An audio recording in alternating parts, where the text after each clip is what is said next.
This is Wildcat Dojo Conversations. I'm going to start today's show with a big shout out to our friends in Buford, Georgia. Thanks, Honor Athletics, for being our sponsor. Landyn, how can we get in touch with them? Call for personal service at 770-945-5150. You can also order all your karate needs and more online at honorathletics.com. And hey guys, don't forget to use the code Wildcat Dojo as you're checking out for your 10% discount. As always, thanks, Honor Athletics. I second that emotion. I second it. Hi, and welcome to another episode of Wildcat Dojo Conversations. Today it's just myself, Landyn, and Sensei Jackie. We didn't have anybody come out today because people aren't traveling around so much right now. But I'm happy to be here, and I'm happy to be talking about Soho, Tukkuan, or just Tukkuan, as I like to call him since we're pals. Say hi, everybody. Hi, everybody. Glad you're here. Hi, everybody. How are you? Well, I'm guessing everybody's hanging in. Also, probably happy to have us in their head for something different. What do you bet? Yes. They should. Okay. Today we're continuing our history, and we will, as I told you earlier, be talking about Tukuan, Soho. Sensei Jackie did the heavy lifting on the research for this episode. So a big thanks. My pleasure. It was really interesting to me to find out all about him. I thought it would be a decent way to start would be by explaining a little bit about how names are reversed in Japanese. From the site Quora, I found this out. The word no in Japanese means of, and when it's used, it would sit in reverse order to how we would think of it. In other words, I wouldn't be Michelle of the Darbro clan. Instead, I would be Darbro no Michelle, and it would mean Michelle of the Darbro clan. Over time, the no was eliminated. By the way, our favorite unreliable source, Wikipedia, tells us that as of 2008, many Japanese people give their names with their given name, i.e. your first name, before the surname, also known as your last name. So that's kind of a fun little piece of trivia. And by the way, if you have more information on this and would like to tell us, get in touch. You can do that at dojoconversations@aol.com, on our website, wildcatdojo.com, on Facebook, Wildcat Dojo, and our new method, voicemail, at 954-350-1915. maybe somebody has ancestors whose names were reversed and theirs are not, or they still do theirs that way. I think this is just such a intriguing subject. I would love to get some facts about it that I don't know. And you know what's going to be really interesting this summer when the Olympics are in Japan? We're going to hear names both ways. And so it'll be fun to look. That will be interesting.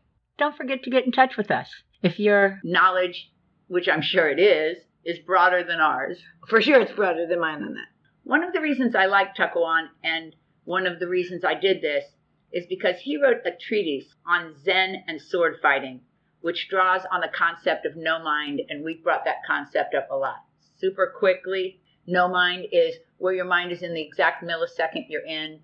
It's not traveling backwards, forward, attaching to something. It's a very fleeting millisecond for most people like us. That's right. But he did this to demonstrate the proper method of mind training incumbent on adepts in both the martial arts and in Zen meditation. So what I mean by that is, in order to become adept or expert at either martial arts or Zen, you really needed to focus your mind towards this goal. This concept exists in most of his works, including The Unfettered Mind, which is by far and away his most famous book. This book was also called The Unmoved Understanding. I love that it goes by two different titles when translated to English. One of the passages I really like that's also quoted in another great book, Zen and the Art of Archery, is where he refers to the fettered mind as flitting quickly without focus and staying where it flits, rather than being able and willing to set the mind on the moment you are in. I wrote here, this is a highfalutin concept. Yes, it is, and one we wish we could do. Better. Because we work at it. All three of us actually work at focus. Yes. And all three of us work at not letting something obsessive take over our brain and just keep sticking there, almost like spaghetti against a wall. Oh, very good, yes. Right? But it's a tricky business. I doubt I'll have time to read the entire passage today, but I'll try to put it out as a short someday. Okay, now on to Tukkuan, the early years. Since Sensei Jackie basically did all this work, we're leaving it up to her to start the bullets out, and Landyn and I are going to interrupt at will. She has her sources listed as Zen Stories of the Samurai, and I think this is terabest.hu, Zen, Mestarek, and Tukuan, Soho. Yes, it's a website from Hungary. Wow. And it's in Hungarian on one side and English on the other, and I would say look at it because it has some of the most beautiful pictures. They were drawings of Tukkuan. Oh, he has some gorgeous drawings about him. You know, I was looking up, doing the history for the Samurai podcast, which is coming up, and boy, is that going to be fun. Yes. And you know who has some awesome drawings of him is Musashi. You got to just Google to see the drawings of him. He looks so fierce, like all of us would like to look. All right. He had a good PR guy back in those days. I agree. All right, start us out. Tukkuan was born in 1573 in Izushi, Japan. His parents were farmers. Now, Tukkuan started his religious studies at age 8, which is interesting because we don't know if farmers' children all did religious studies. See, that's what interests me. I wonder if everybody went into religious studies and some people just took it farther, or if they knew somebody. Yes, that's an interesting I don't thing know. to think about. I did a little actual extra research on that, and there was nothing there for me. No, they just say he was very young when Everybody he started says the same studies, thing. and he was just fabulous at it. Yeah. By age 10 now, he entered a Buddhist monastery called the Sect of the Pure Land. In Okay. English, I don't know what it is in Chinese. I was just about to say, Japanese. I bet that's prettier in Japanese. I'm sure it is. Not that it's not nice here, but it does sound like a milk product to me. Okay. At the age of 14, he was studying at the Rinzai School of Zen Buddhism under the tutelage of his sensei, Shun-Oku Soen, a Zen master in a very large temple in the city of Kyoto in southern Japan. But we know somebody who actually studies Zen meditation. And so, again, I'm shouting out, Sensei Max, when you come to town, please give us a holler. We have so many questions for you, don't we? Us. We certainly do. And, you know, the fact that Tukkuan was, again, 14, studying with his sensei in very complicated thought patterns, shows that he just had this mind that was beyond his years. Agree. Now, at the very young age of 36, he had impressed his fellow monks with his character and mastery of Zen, and he was made abbot of the temple, which was such an honor at a young age to be in charge, to be the religious director and the person to whom everyone would ask questions in a temple. Okay, I have a couple things on this. First off, this was in the early 1600s because he was born in 1573. So 1600, Yes. 1599, don't make me do math. And so I'm guessing that the mean age of a person living at that time was probably somewhere around 40. In other words, some people lived to 80, but many people didn't for all the reasons: disease, broken bones that wouldn't heal, gangrene, all the things that killed people in all the countries. Yes. So I agree that 36 is a very young age for the honor that he got. But the fact that he did live such a long life, does that speak to the lifestyle that he chose? Oh, Oh. Yeah, I'm just thinking. maybe it did, because he chose such a pure and clean life. Well, the food, the austerity. The discipline, the self-discipline, the fact that he had to make decisions to help others. The routine. Yeah, so many things that we don't even know. But he didn't stay there very long. And that's the interesting part. I don't know if it was that it wasn't as challenging as he wanted, or maybe he just needed not to be in one place. Because he began a long period of traveling, and he raised funds for the temple and for other Zen temples. This brings up a good point to me because unless you're part of the inner workings of something, you don't really know what the impetus is. And that intent, that matters. Yeah. So it could be that they actually sent him out because he was such a people person. That would be his skill, and that's why, and such an orator. He was an orator, that's true. Even before he became such a prolific writer. And so maybe that was part of it. Maybe he just, like you said, got the wanderlust, and he left them, because it doesn't really say that he ever fought with them about it. Not at all. So they left on good terms. But I'm going to say in that religious community, there were rock stars, and he was a rock star. His writings imply that he, though, was unaffected by this, which is probably what made him a rock star. His fame, his popularity, he just took it and used it, and he was the equivalent, they say, of a Japanese Renaissance man. He could apply his Zen principles to many activities. He was an accomplished gardener. He was a painter, a calligrapher, a tea master, a poet, and of course an author. And so all of those things, I believe, now I could be wrong, so again, Landyn, give him a shout out. If she's wrong, hey, tell her. If she's wrong, tell her. I believe all those are considered martial arts. Yes. The broad spectrum of martial arts, I think that's one of the first things I learned when I became a student, that martial arts meant this beautiful, almost opening like a fan kind of subjects. Renaissance character. Renaissance character, that's right. You know what they don't have on here is pottery, which we just recently saw a show where it was mentioned as a martial art form. Big shout out to Gail Sherman for introducing us to the concept of Japanese pottery way back when. I can't even remember. I know it was in the 90s, though. Thanks, Gail.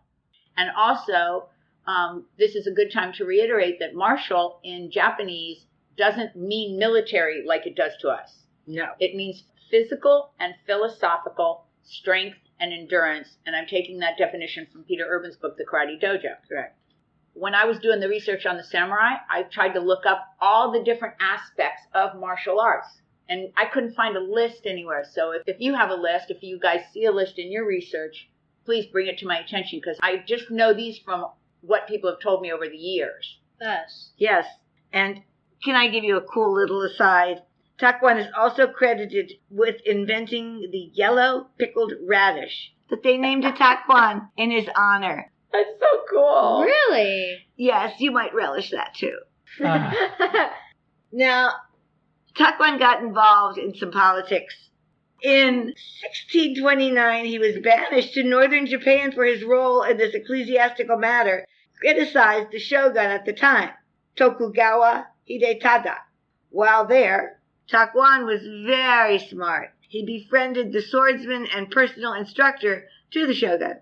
And this is where he wrote the treatise that we mentioned earlier on Zen and sword fighting, which draws on the concept of no mind, to demonstrate the proper method of mind training incumbent on adepts in both the martial arts and Zen meditation.